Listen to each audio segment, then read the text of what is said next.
Olá, les saludo com a paz del Senhor. Como estão? Espero que muito bem. Estamos de volta com o estudio Carta a los Romanos, escrita por el apóstolo Pablo, e já chegamos neste entonces, pastor, en la novena parte. Paz del Señor. Paz del Señor, Pastora Marcia. Sí, esta es la novena programación que venimos hablando y todavía no estamos pudiendo salir del paraguas del pecado. Es muy importante, Pastora Marcia, porque esta doctrina de la jamartiología define la teología de muchas iglesias. Nosotros nos orientamos a lo nuestro, ¿verdad? Cómo contemplamos, porque la doctrina debe salir de la Escritura, no una idea prefijada y buscar justificativos en algunos textos de la palabra de Dios. Por eso que alguien dirá, ¿por qué tanta pérdida de tiempo? Y la verdad que por lo menos los comentarios no dicen eso. Realmente. Los comentarios de la gente nos están pidiendo más y más para que la gente tenga una respuesta por sobre todas las cosas bíblicas. Así es, Pastora Marcia. Por la razón es que nosotros estamos con el método de parte por parte y también escudriñando texto y contexto para no entrar en pretexto, ¿verdad? Sí, porque tomamos una línea, un tronco, que es un árbol. Ahora, cada árbol tiene muchas ramificaciones. Pablo escribió muchas cartas. Si incursionamos, porque la carta a los romanos anterior a esta carta tiene una cierta similitud con lo de Romanos. Romanos es un monumento único. Lo de la carta a los Gálatas parece una carta escrita con mucha pasión y con mucha prisa. En cambio, esta es la erudición académica. Hasta el griego de Romano no va a comparar con cualquier otro. Entonces nosotros tratamos de seguir el hilo conductor del pensamiento paulino o la línea que sigue en esta carta la palabra del Señor para ir enseñándonos lo que va abriendo la apertura. Entonces, sencillamente por eso vamos en una forma muy metódica, o si no podemos quedar un poco difuso en algunos temas, que tampoco está mal, ¿verdad? Pero el hilo conductor es carta a los romanos y lo venimos mirando versículo por versículo. ¿Dónde pueden vernos la gente, Pastora Marcia? Y ya dejando nuestro saludo a los hermanos que nos asisten desde la página del Facebook, en la página que nosotros vamos a citar, que es la Iglesia Evangélica Asamblea de Dios Paraguaya, donde los hermanos dejan muchísimos comentarios y somos muy agradecidos. También en el canal de YouTube, Estudio 7 ADP, porque los hermanos ahí pueden dejar también su like, pueden compartir, puede activar la campanilla porque muy pronto ya llegan las notificaciones porque semanalmente estamos proveyendo estos materiales para así nos capacitar. Así es, Pastora. Y bueno, vayamos al tema entonces, Pastora Marcia. Muy bien, pastor. Estamos en la carta a los Romanos, en el capítulo 2. Nos quedamos con el versículo 16 en la edición pasada. Y ahora podemos leerlo entonces, pastor, si podamos, del 17 hasta el 24. Sí. Porque es un hilo de ideas, ¿verdad? Sí, una repetición de ideas. Una repetición. Entonces, del capítulo 2 de Carta a los Romanos, del versículo 17 hasta el 24, voy a dar lectura. He aquí, tú tienes el sobrenombre de judío y te apoyas en la ley y te glorías en Dios y conoces su voluntad e instruido por la ley apruebas lo mejor y confías en que eres guía de los ciegos, luz de los que están en tinieblas, instructor de los indoctos, maestro de niños, que tienes en la ley la forma de la ciencia y de la verdad. Tú, pues, que enseñas a otro, ¿no te enseñas a ti mismo? Tú que predicas que no se ha de hurtar, ¿hurtas? Tú que dices que no se ha de adulterar, ¿adulteras? Tú que abominas de los ídolos, ¿cometes sacrilegios? Tú que te jactas de la ley con infracción de la ley, deshonras a Dios, porque como está escrito, el nombre de Dios es blasfemado entre los gentiles por causa de vosotros. Así es, pastora Marcia. Ahí está, pastor. Entonces, ¿realiza Pablo acá dentro de lo que nosotros leímos alguna diferencia entre el judío y el gentío, pastor? Y realmente que Pablo aquí no hace ninguna diferencia, sencillamente porque tanto gentil o pagano, ya ha dicho él, y el judío están bajo el pecado. Entonces, en otro lugar Pablo hablaría del Israel terrenal o el Israel carnal y el Israel de Dios, el Israel espiritual.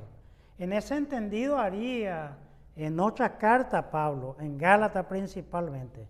Aquí en Gálatas se hablaría del verdadero israelita, pero aquí está demostrando que uno sin tener ley, sin ley pecaba. El otro pueblo, el pueblo escogido de Dios, Israel, con la ley en la mano estaba pecando también. Y ya que habla de esa diferencia, pastora Marcia, me gustaría mencionarte porque este tema del pecado, que mucha gente dice, por ejemplo, qué mal daño o qué daño, qué mal hace los pecados, por ejemplo, capitales. Si yo envidio a alguien, ¿cuál es el mal? Dice. Si yo como demasiado, es mi problema. ¿Dónde está el pecado? Entonces la gente mira el pecado de una forma distinta. En ese campo, la filosofía ha incursionado mucho en este campo. Por citar René Descartes e Immanuel Kant, ellos son los padres del subjetivismo moderno. Le otorgó al hombre la autonomía absoluta, la autonomía moral absoluta. En ese entendido, la subjetividad es que el hombre mismo es su propio legislador. Entonces según admita que el hombre es la medida de todas las cosas. Así hay un dicho que dice, el hombre es la medida de todas las cosas. Entonces se llega a unas, entre comillas, unas concepciones muy distintas de la sociedad y la civilización. Nosotros estamos respondiendo, pastora Marcia, en la Escritura, desde la Escritura, por la Escritura y para la Escritura. Si el hombre es la medida de todo, se erige en principio y criterio absoluto de todo valor. Es decir, un antropomorfismo muy cerrado. Es decir, que el hombre se centra en todos los valores. Entonces, Jeremy Bentham diría que juzga la moralidad desde los actos humanos por la experiencia de la utilidad. Para mucha gente, la utilidad sería el valor. O sea, que todo lo que hagamos sea útil.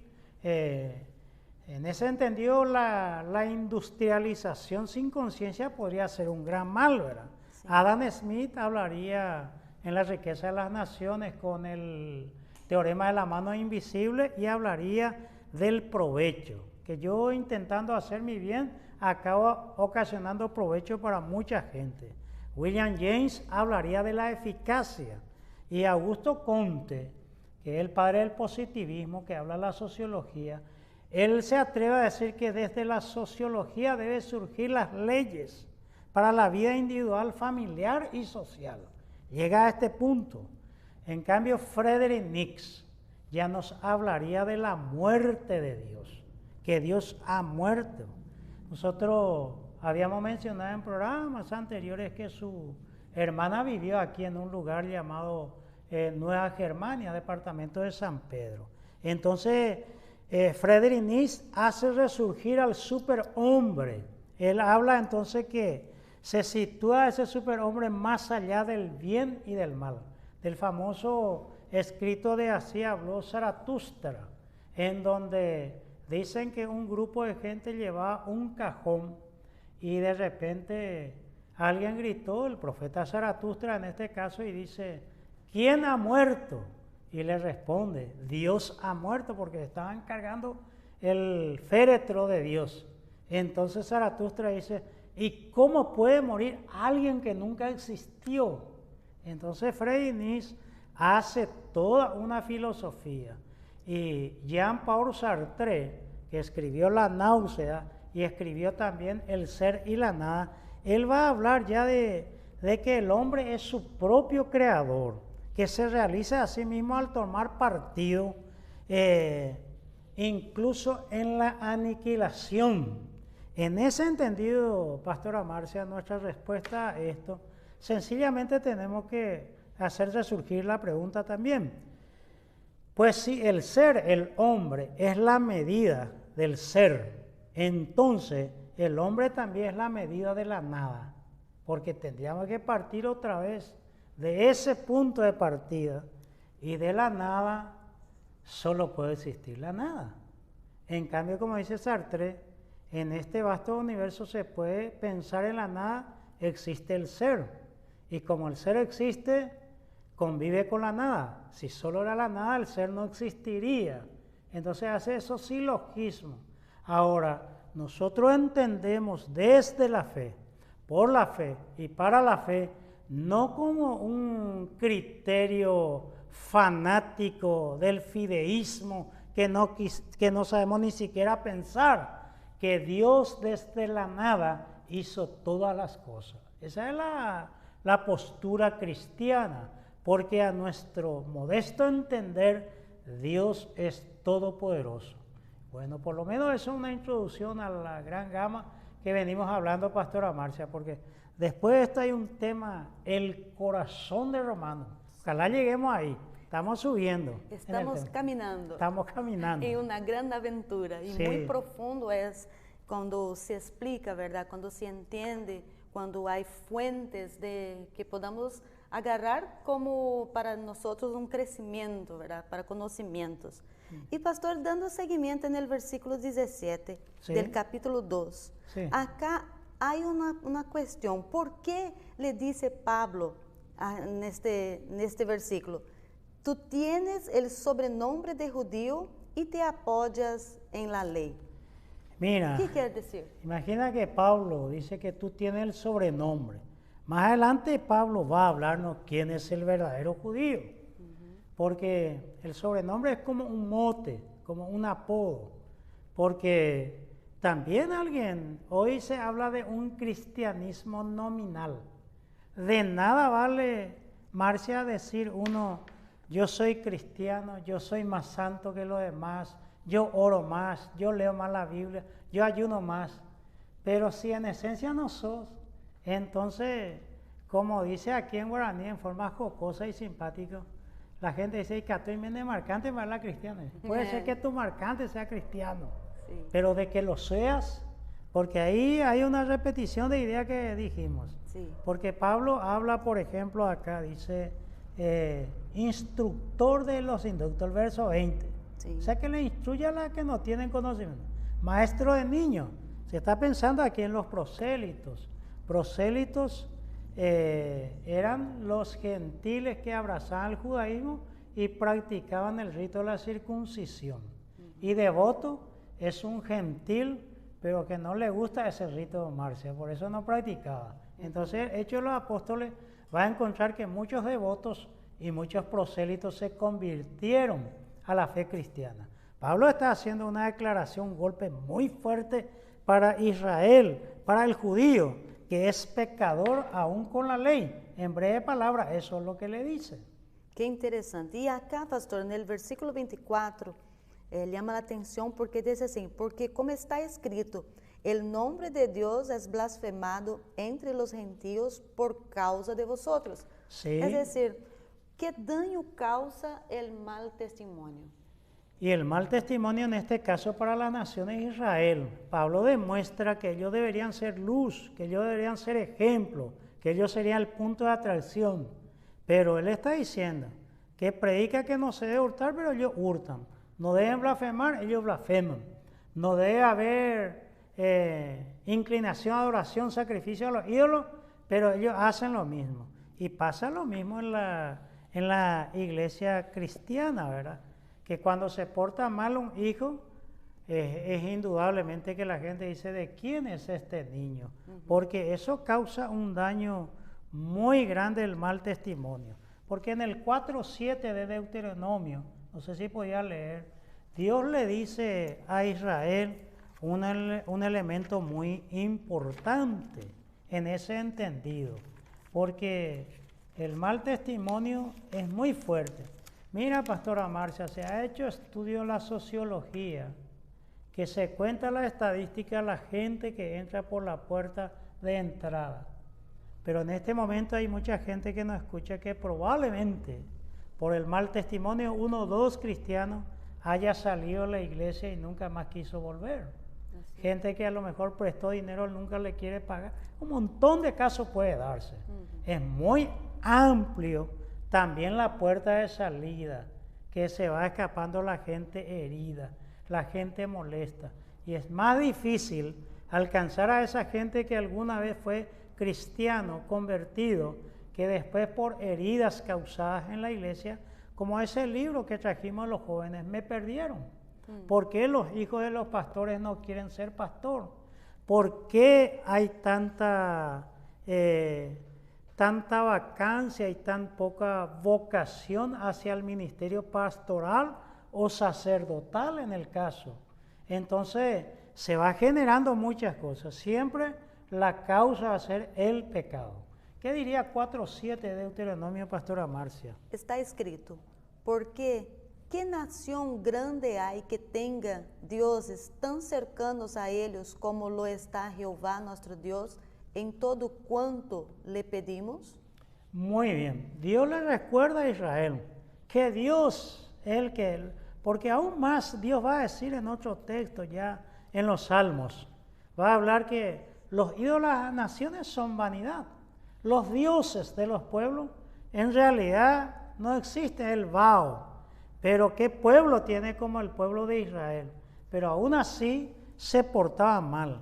Por ejemplo, se puede hablar, Pastora Marcia, aquí, de la batalla de los dioses, que era el concepto religioso o del concepto bélico, el concepto de la guerra antiguamente. Entonces, cuando Israel va en aquella batalla de Carquemis, que tenía el faraón Necao con Nabucodonosor, el capitán aquel entonces, 605 a.C., ya miraron a Jerusalén. Y en el 597 aparece la primera deportación del pueblo judío a Babilonia como esclavos. En el 587 se acabó el reino del sur. Entonces surgía la pregunta, ¿cómo Jehová pudo perder la guerra contra Marduk? Porque así entendían. ¿Cómo Yahvé no tuvo la fortaleza, la valentía, el coraje para ser vencido por un ídolo de otro pueblo? Entonces cuando Ezequiel, aquel sacerdote, llamó al campo profético, él ve unas visiones retrospectivas, retrógradas, hacia el pasado, y Dios le muestra, ¿qué le muestra? Que no es la debilidad de Jehová, no es la falta de su omnipotencia que llevó a Israel al cautiverio babilónico, sino que fue el pecado de Israel. Pero en esa visión, como Dios cuando nos muestra algo, cuando nos contempla algo, nos muestra también el final del partido. En el final del partido siempre salimos ganando en la Biblia. Entonces Dios le muestra una tarima así refulgente de vidrio y allí una plataforma. Allí estaba debajo de eso unos seres grotescos que la Biblia escribe su cabeza acá, 4 lados de león, de águila. Es como una especie de monstruosidad.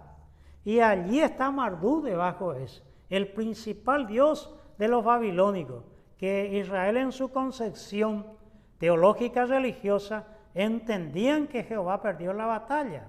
Entonces allí Ezequiel ve que sobre la tarima está un trono, y el que está sentado en el trono es Jehová de los ejércitos. Entonces Ezequiel interpreta que Dios aún tiene el control de todas las cosas. Por eso nosotros decimos que Dios es Señor de la historia. Al final de la historia prevalecerá la voluntad de Dios, que es un llamado y no una imposición al hombre. Por eso que David, cuando iba a escapar a la tierra de los filisteos, le dijo a Dios, Señor, yo voy a ir allá, voy a ir a vivir con ellos, porque al final él cuenta, Saúl me va a matar un día. Pero solo una cosa quiero que sepa, aunque yo habitare en tierra de otros dioses, porque pensaba que le pertenecía al otro, aunque yo habitare en mi corazón, siempre tú serás mi Dios. Y ese es el concepto de lo que muchos hacen hoy, la famosa guerra espiritual para vencer el pecado. Pero me gusta más la expresión la victoria espiritual, sí. Porque el diablo, Satanás, que mucha gente habla más de ello que de cualquier cosa y parece que le da más poder en lo que tiene, preferiría mencionar que Cristo ya lo venció en el pecado. El acta de los decretos que estaba contra nosotros, dice en Gálatas, en Efesios, ya fue quitado. Jesucristo ya dio el gol a los 90 del segundo tiempo. A la verdad, él ya ha sido juzgado, dice el Evangelio de Juan. Entonces no hay por qué estar guerreando, peleando con él, sino que nosotros tenemos la victoria y la autoridad sobre él. Es como un policía que viene sobre alguien condenado. No le va a aplicar y decir tu derecho sobre él. No, él tiene orden de captura y ahora tiene que ser apresado y entregado en la mano del juez. Entonces nosotros ya nos vamos con esa perspectiva de la victoria espiritual. Sí. Entonces, aunque yo no me quiero adelantar, pero en esta misma carta de Gálatas, de Romanos capítulo 6, el versículo Pablo diría, el pecado no es nuestro Señor.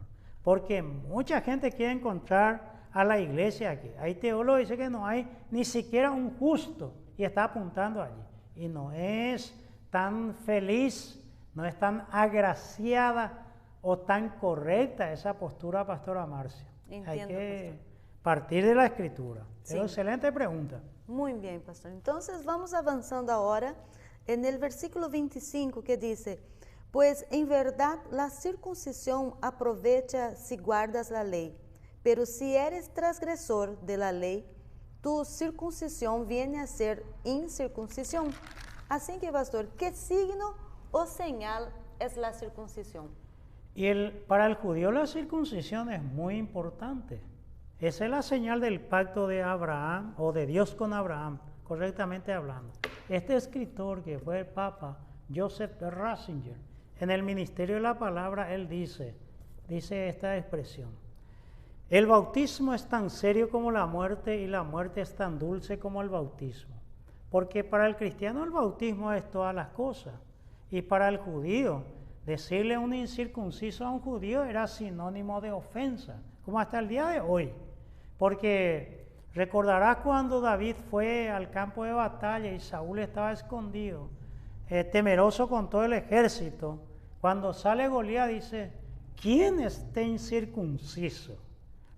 La palabra incircunciso es despectivo para ellos, pero la circuncisión es el orgullo.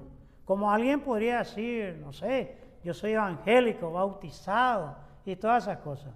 Pero si tus obras dicen otras cosas, eso es lo que Pablo le está diciendo aquí, porque en verdad le dice, la circuncisión aprovecha si guarda, pero si eres transgresor de la ley, tu circuncisión viene a ser incircuncisión.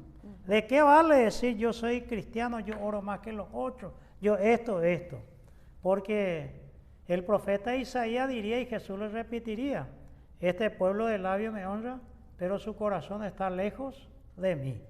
En aquel día, la sentencia, ¿verdad?, de Mateo 22, 23, en aquel día me diré, Señor, en tu nombre echamos fuera demonios, hicimos sanidades, construimos templos, establecimos ministerios, llenamos los estadios de gente. Pero la sentencia es terrible. Dios le dice, apartados de mí, hacedores de maldad, nunca os conocí. Entonces, esa figura que dijimos al comienzo, que uno puede transmitir lo que sabe, imitar lo que otro hace, pero lo que uno es siempre se reproduce.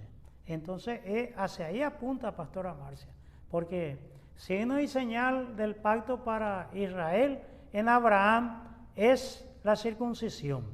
Para el cristiano el bautismo es el momento importante, pero el rito en sí no conlleva nada. La cuestión es la del corazón, que nos va a hablar más adelante. Sí, va a seguir acá en el versículo 26 y 27 que está hilado. Sí. Dice, si pues el incircunciso guardare las ordenanzas de la ley, ¿no será tenido su incircuncisión como circuncisión?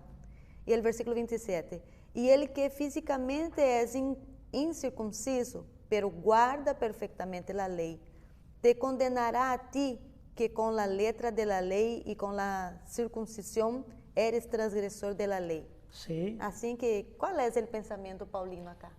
Y no hay duda que Pablo va a pensar como judío a pesar de que escriba en griego el pensamiento de judío.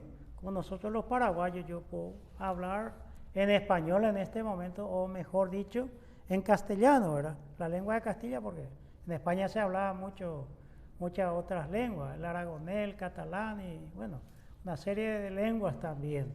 Pero pienso en guaraní.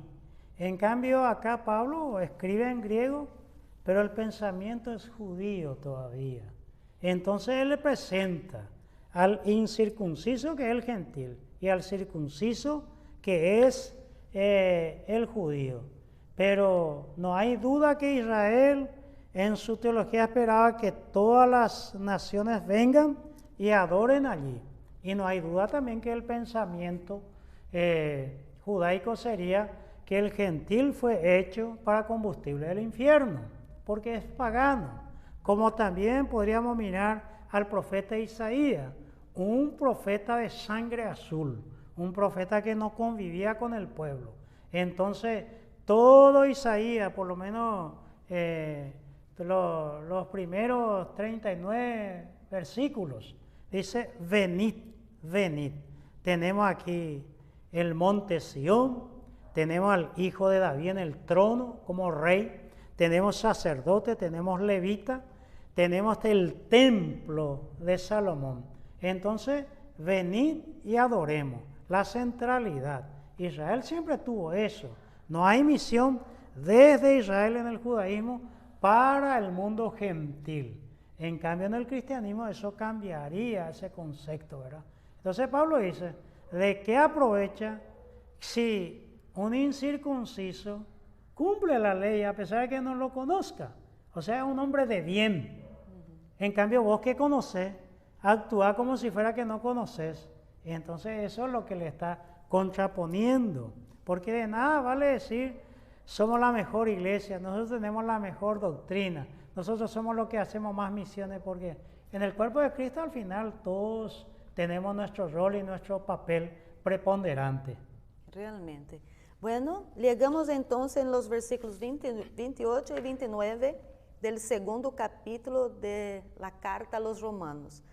Está escrito, pues no es judío el que lo que es exteriormente, ni es la circuncisión la que se hace exteriormente en la carne, sino que es judío el que lo es en lo interior, y la circuncisión es la del corazón, un espíritu, no en letra, la alabanza del cual no viene de los hombres, sino de Dios. Acá, pastor, ¿quién es el verdadero judío? O en nuestro caso, el verdadero cristiano. Sí, imagina decirle a alguien, ¿de qué te sirve que el pastor te dijo frente a todo el mundo? Prometes delante de Dios ser fiel todos los días de tu vida, te metió en el agua, yo te bautizo en el nombre del Padre, del Hijo y del Espíritu Santo, y como un simbolismo que muchos hablan de la vida pasada, la vida nueva, pero ese ser sigue engañando, sigue mintiendo, sigue haciendo barbaridad de cosas. ¿De qué aprovecha el bautismo? Esa persona se bañó. El rito en sí no va a cambiar. Y Pablo dice que lo que se hace en la carne no es lo importante, porque apela a otro momento, sino lo que se hace en el espíritu, en el corazón. Sí. Y aquí habría que leer el versículo 17, pastora Marcia. Del capítulo 2. Del capítulo 2.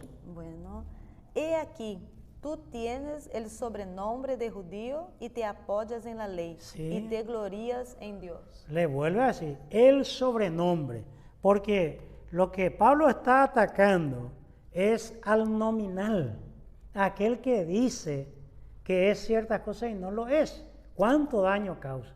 Imagina llegar ha habido casos aquí en Paraguay que vinieron médicos y convalidaron ciertos documentos, pero eran médicos falsos. Imagina caer en manos de alguien que nunca estudió medicina, que te va a aplicar una anestesia, hacerte dormir, cortarte, que va a poner tu vida en sus manos. A lo mejor aprendió ciertas artes, pero no graduado de una universidad. Entonces no lo es, porque como dicen los españoles, lo que Natura no da, Salamanca no regala, dicen. Entonces si no es, no es. A eso apunta Pablo, porque aquí estamos hablando ya de la circuncisión y la sangre de Abraham. Al final Pablo va a decir que no es solo el que tiene la sangre de Abraham. Recordarán que en nuestro tiempo moderno existe la adopción. De repente yo puedo tener un hermano que no es hijo de mi papá ni de mi mamá, biológicamente, pero por leyes de adopción, puede ser nuestro hermano y tener el mismo derecho de una herencia. Por eso sería bueno recordar un poco a nuestros pastores y a la iglesia al cual nos dirigimos en especialidad en nuestro programa de lo que dice 12:38 de Éxodo. ¿Podríamos leer, Pastora Marcia? Sí. Capítulo 12, versículo 38 de Éxodo.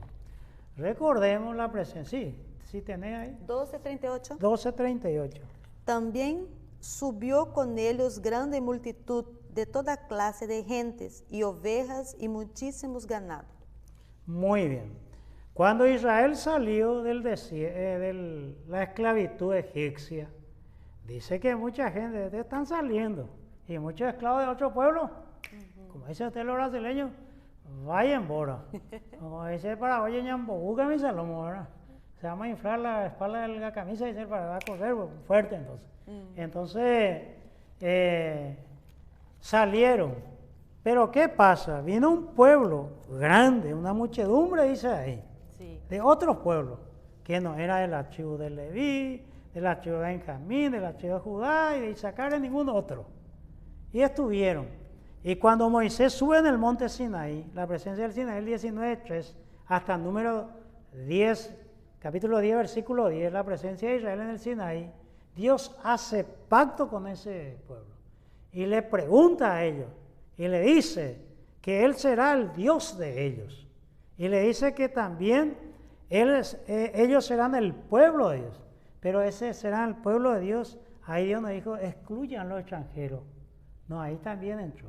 Entonces se es judío también por el pacto, se es judío. Entonces, como en el capítulo 9, 10 y 11 hablaríamos que al tronco fue injertado otra rama al gentil, diría Pablo.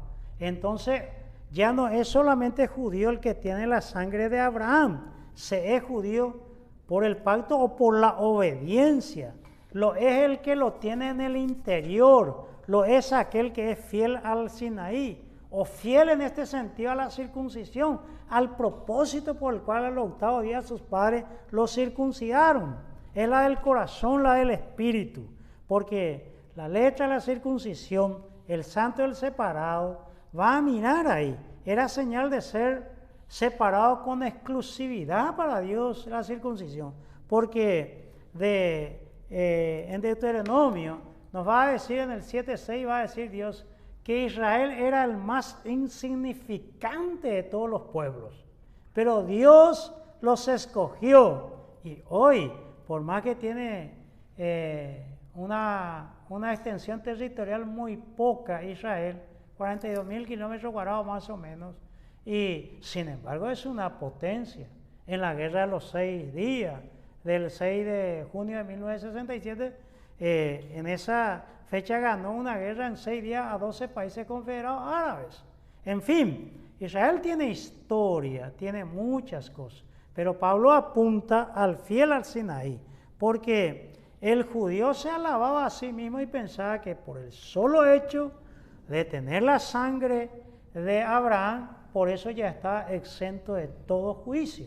Como alguien podía interpretar, porque es hijo de fulana, la familia o nació en un hogar cristiano, no significa eso, porque lo que es importante es la alabanza que viene de parte de Dios. Recordemos el bautismo de Jesús, que se bajó como paloma al Espíritu Santo y la voz del Padre dijo: este es mi Hijo amado en quien tengo complacencia. Más adelante Romanos 8:16 dice: el Espíritu testifica a nuestro espíritu que somos hijos de Dios. Un buen cristiano tiene ese testimonio del Espíritu. Entonces Pablo dice que a mayor privilegio, mayor responsabilidad. Sí. A quien mucho se le da, mucho será demandado, como dijo la parábola allí en Lucas 12:48. Por lo menos eso, Pastora Marcia, del capítulo 2. Acá terminamos entonces del versículo 29, el capítulo 2 de la carta a los romanos, y qué interesante está nuestro estudio. No puede perder nuestros hermanos acompañarnos siempre y escribirse ahí en nuestro canal YouTube, Estudio 7 ADP, o puede acompañarnos también desde la página del Facebook, Iglesia Evangélica Asamblea de Dios Paraguaya Oficial. Vamos a dar seguimiento entonces, pastor, en el capítulo 3 ahora de nuestro estudio, capítulo 3 de Carta a los Romanos. Y acá Pablo comienza: ¿qué ventaja tiene pues el judío? ¿O qué aprovecha la circuncisión? Sí. Y dice Pablo que ser judío importa poco acá, pastor, ¿o no? Y la respuesta, porque qué ventaja, dice, con todo lo que dijimos hasta... La Biblia fue dividida casi por el siglo XIV-XV en capítulos y versículos. Acá no dividieron por temas, le pusieron por espacio, ¿verdad? Porque la idea sigue, la idea Pablo está siguiendo. Acordémonos que Pablo estaba escribiendo una carta y con el tiempo alguien le puso versículos, güey. Originalmente eso no tenía versículos ni capítulos, ¿verdad? Entonces, con todo lo que acabamos de decir, ¿qué ventaja tendría Israel? Y la respuesta lógica es decir, entonces nada. Entonces alguien diría, ¿de qué me sirve entonces ser judío? ¿O de qué me sirve ser evangélico o cristiano? ¿Recuerdan de Esaú? Le dice Jacob, véndeme tu primogenitura. Y él dice, ¿de qué me sirve? ¿De qué me sirve? Esaú dice, ¿de qué me sirve? Y vendió su primogenitura por un plato de lenteja. Entonces, pero acabamos de decir, versículo anterior, que Pablo escribe en griego, pero piensa como un judío. Ciencia. Porque el versículo 2 no va a decir otra cosa, pastora. Ahí él hace una pregunta y él mismo contesta, ¿verdad? Sí. Mucho, en todas maneras.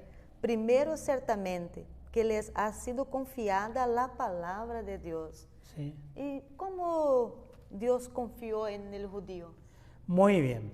Tendríamos que leer entonces otros textos. ¿Por qué dice que mucho? Porque aquí dice que Dios le confió. Acá dice mucho. Primeramente, le ha sido confiada, ¿qué cosa? La palabra de Dios. No es poca cosa que Dios haya confiado en Israel su palabra. ¿Y por qué? Porque Israel es confiable. Cuando uno va a meter su dinero para guardar en un banco, busca un banco no trucho, como se dice, o no medio falso, no sé la palabra trucha cómo sonaría en nuestra Latinoamérica, pero no un banco que esté causando mucha desconfianza. Generalmente los bancos son ya tienen una cierta trayectoria, el mercado ganado eso. Y muchos textos hablan eso, pastora Marcia. El Salmo 147, el versículo 19, 20, por ejemplo, habla que Dios confió su palabra en Israel. ¿Por qué? Porque ellos eran confianza. Por eso, pastora. Muy bien. Entonces, pastor, ¿tienen los judíos algunas ventajas? Y usando esto también de la confianza, ¿tiene la iglesia algo a aprender?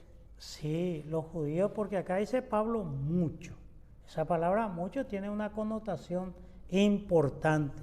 ¿Por qué? Porque Pablo no se queda en una sola idea. Israel era el oráculo de Dios. El oráculo es el sacerdote que habla en nombre de un Dios, antiguamente. Entonces la expresión de la voluntad de Dios está en Israel, primeramente. Varios pasajes de Isaías dice que Israel tendría que ser luz a las naciones. Entiéndase que no solo no es la Biblia, pero con respecto a la segunda pregunta, la iglesia. La iglesia es receptora de la voluntad de Dios también, porque a la iglesia se le confía también la palabra de Dios, por más que acá no está diciendo eso, pero necesitamos el saber para qué estudiamos eso y cómo hacer una aplicación lógica, porque Pablo nos está mostrando a la iglesia, no está escribiéndole a los judíos. Pablo escribe a la iglesia en donde había judíos y donde había también gentiles, indudablemente. Entonces, lo mismo que le confió en Efesios, capítulo 1, versículos 9 y 10, va a decir Pablo, que lo mismo que Dios le confió a Israel, ahora le confía a la iglesia. ¿Cuál es la voluntad de Dios? Que todos vengan al procedimiento o al arrepentimiento. Todos los hombres procedan al arrepentimiento. Se habla aquí de la salvación de los hombres. Entonces Pablo está pensando en eso. Tiene mucho. Israel tenía muchas ventajas, porque ellos son los que tenían que enseñarle a las naciones. La iglesia tiene una cierta ventaja en ese sentido, pero no debe cometer el pecado, como dice el adagio de Santalla, dice: el que desconoce su historia tiene la tendencia de cometer los mismos pecados o los mismos errores del pasado.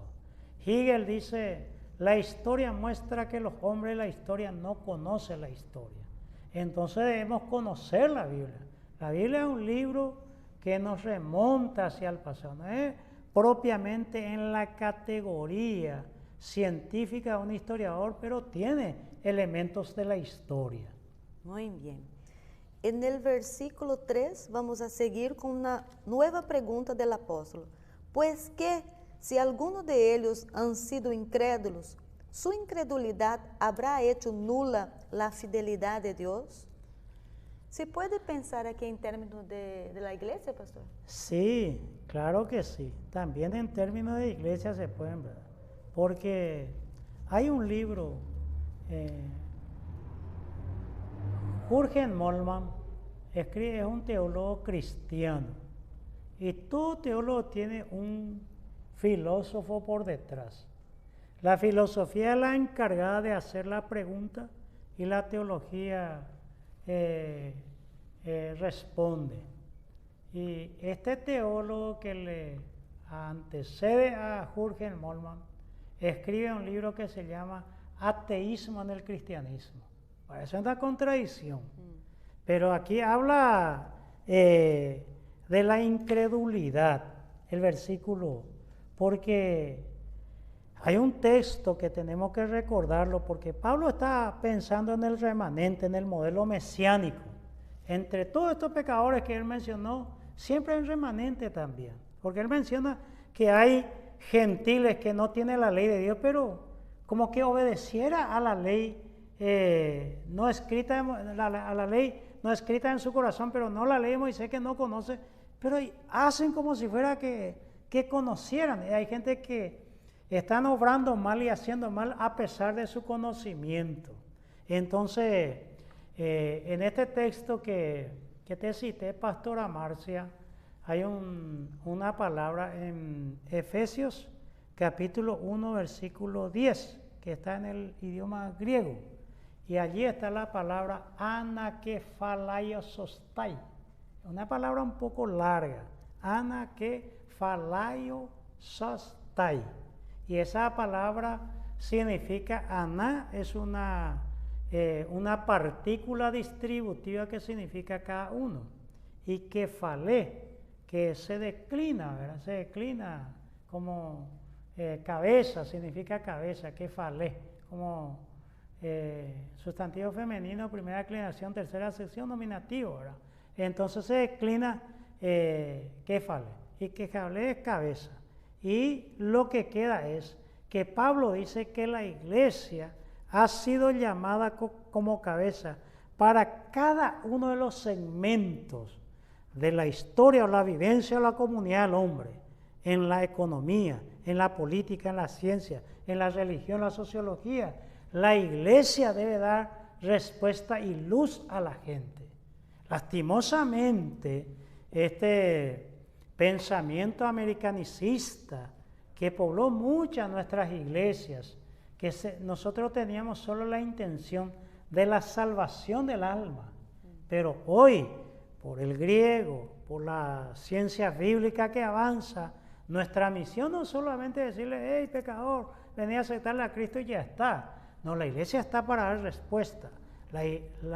El momento histórico que vivimos en Latinoamérica, en el aquí y el ahora, con estos avatares que vienen de organismos internacionales, de querer reducir la población mundial, de querer insertar la ley de la LGTBI, aquí en Paraguay por lo menos no se tiene todavía. Existen muchos antivalores y la cultura de la muerte con el aborto, la eutanasia o eliminar a aquella gente que, como el pensamiento nazi de aquellos que tienen ciertos defectos.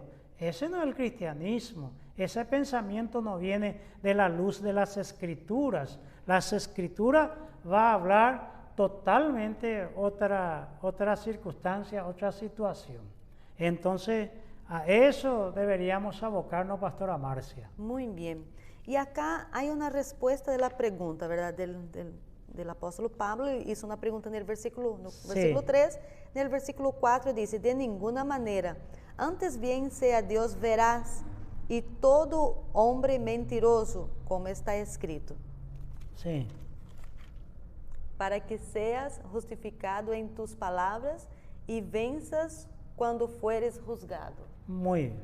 En el versículo 3 y 4, podemos decir volver a preguntar, ¿verdad? Sí. ¿Se puede anular la promesa de Dios? Y Pablo ya responde ahí en ninguna manera, porque como dijimos, Dios prometió a Israel que ellos serían luz a las naciones. ¿Y qué pasó? Ellos se fueron esclavos, pensaron que nunca volverían, que morirían todos allá. Pero en el 537, con el decreto de Ciro, ellos volvieron. Volvimos a decir, no es la incredulidad de ellos que hizo nula la fidelidad de Dios. Dios es fiel, como Israel desapareció en el año 70, cuando Tito destruyó Jerusalén, la era cristiana. Y del año 70, Pastora Marcia, a 1948, del 14 de mayo, Israel se volvió a constituir en una nación. De la higuera aprende que cuando florezca, ¿verdad? Mucha gente miró con ese texto a Israel. ¿Y cómo? Alguien dijo en una universidad, un ateo dijo, mostradme la presencia o probadme la existencia de Dios. Y un alumno se levantó y solo dijo, Israel. ¿Por qué? Porque Israel desapareció como pueblo, fue borrado del mapa. Hasta 1948, si nosotros estudiamos el mapa, no hay Israel. Pero hoy existe. ¿Existe por qué? Porque ellos fueron incrédulos, fueron muy creyentes. No, existe porque Dios es fiel a su palabra. Lo que nosotros predicamos es la palabra de Dios. Yo no quiero desviarme mucho, pero mucha gente te apunta, te señala. Mirale al pastor Osvaldo que esto, mirale a la pastora Marcia, mirale a fulano a Mengano, y encuentra defectos, imperfecciones. Pero puesto los ojos en Jesús, autor y consumador de la fe. En Él no hay variación ni mudanza como el Padre de las luces, no hay absolutamente. Entonces eso es, Pastora Marcia, en ese texto, por mirar un poco.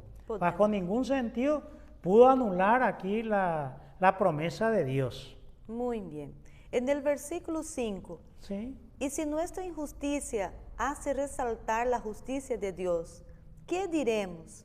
¿Será injusto Dios que da castigo? Hablo como hombre, está ahí entre paréntesis. Sí. Y dice Pablo aquí que conviene que el hombre sea cada vez más pecador, pastor. Y sí, porque se podría razonar eso, para que la luz brille más, darle más oscuridad, para que se resalte más la fidelidad, la justicia, la bondad de Dios, pequemos más todavía. porque en el 5:20 va a decir, cuando abundó el pecado, sobreabundó la gracia. Perdón, sí. Voy a usar la palabra de Pablo acá. De manera ninguna, Pastor Valcrey. De manera ninguna. Pastor Valcrey, ¿verdad? Vamos a decirle a él. Entonces, él usa aquí de ninguna manera. Ahora, Pablo habla aquí que cuanto más pecador haya sido el hombre, más resaltaría el Dios Santo. Podríamos razonar eso, porque esa es la línea de pensamiento que él dice. Entonces, si Dios dice eso, entonces ¿por qué nos castiga por nuestro pecado? Entonces Dios sería injusto. Como alguien dice, Dios mismo nos metió el chip de la naturaleza pecaminosa y ahora nos condena por ser pecador. Pero no se presenta así en el origen. Como dice en Proverbio, dice, aún al impío hizo Jehová para el día del juicio. ¿Podía interpretar Dios que hizo al impío? No, Dios hizo a ese hombre, porque creemos en la creación divina, pero él se hizo impío por el camino. Eso es totalmente otra cosa. Como dice Voltaire, dialoguemos pero definamos bien los términos, o si no, es imposible dialogar, porque la manera textual de la Sagrada Escritura nos va a llevar a errores garrafales. Muy bien, muy interesante está nuestro tema, pastor, y ¿Sí? Da gusto hablar sobre esto porque nos aclara mucho, ¿no?, algunos pensamientos, ¿verdad?, Sí. contradictorios. Bueno, en el versículo 6 seguimos, en ninguna manera, de otro modo, ¿cómo juzgaría Dios al mundo? Ahí ya es Sí. lo que vos estaba diciendo, ¿verdad? Y sí, Explicando. porque si Dios nos castigara, sería injusto, pero si Él fuera injusto, ¿cómo juzgaría también al mundo? ¿Estaría Dios incapacitado entonces? Si pensáramos de esa manera. Ahora, en este versículo 6 tenemos que decir lo siguiente. La gloria de Dios no se manifiesta a causa del pecado. Porque alguien podría entender así también, sino a pesar del pecado. A pesar del pecado. Alguien, porque la iglesia, cuando uno estudia la historia cristiana, hay momentos que estuvo en terapia intensiva.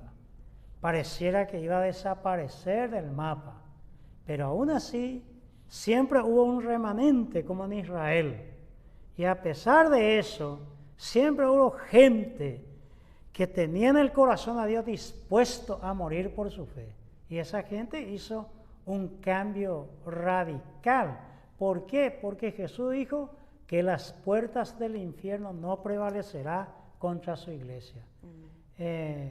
Como dice Dietrich Bonhoeffer en su libro Resistencia y Sumisión, el mal tiene el virus de la autodestrucción. La iglesia no, porque tiene a Cristo como cabeza y es cuerpo de Cristo.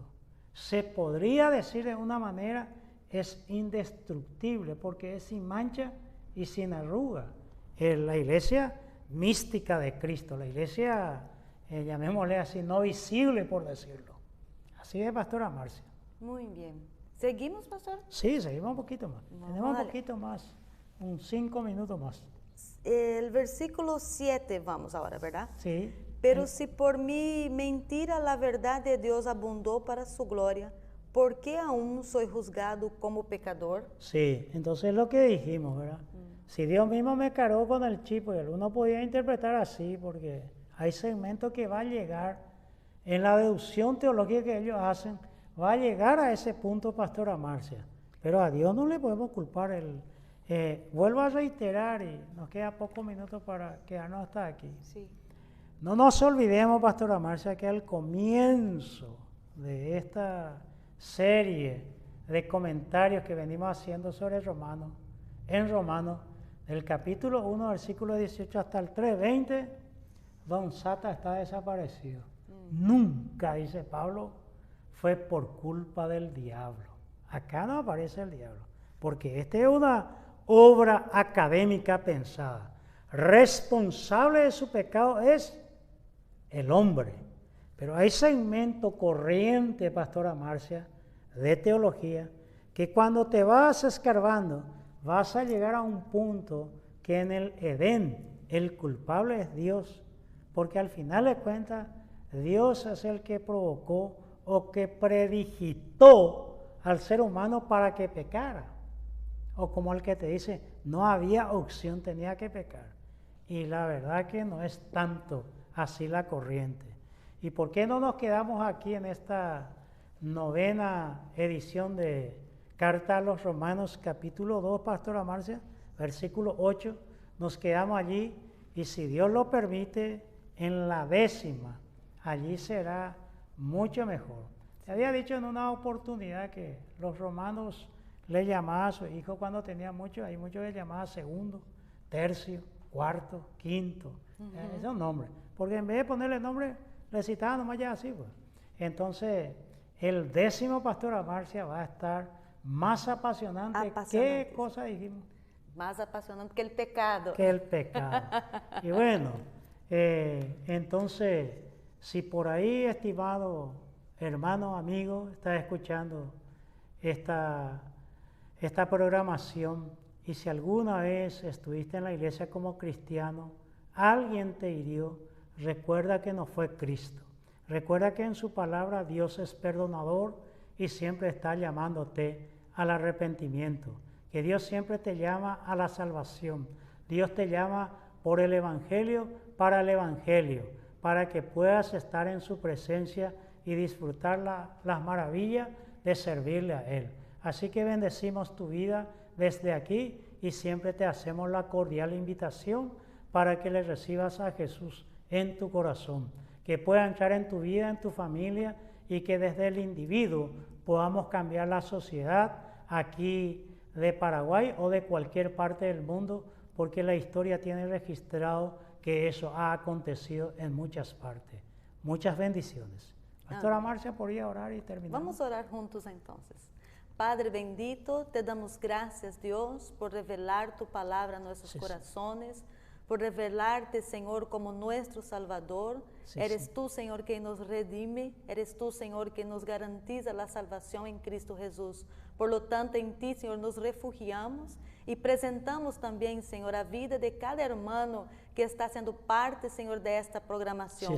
Que tu palabra pueda impactar sus vidas, puede, Señor, hacer cambios, porque así, Señor, eres tú, un Dios de misericordia que se revela para, Señor, cambiarnos. Y por lo tanto, Jesús, si hay alguien en este momento que está, Señor, con la intención de entregar su vida a ti, recíbalo en el nombre de Jesús. Te lo rogamos, Señor, que tu presencia se manifieste, porque tú eres un Dios de amor, un Dios de misericordia, por la cual, Señor, recíbenos con sus brazos abiertos. Padre, te damos gracias hoy y siempre, Jesús, por tu misericordia y por tu infinito amor. Hoy y siempre, en el nombre de Jesús. Amén y amén. Amén.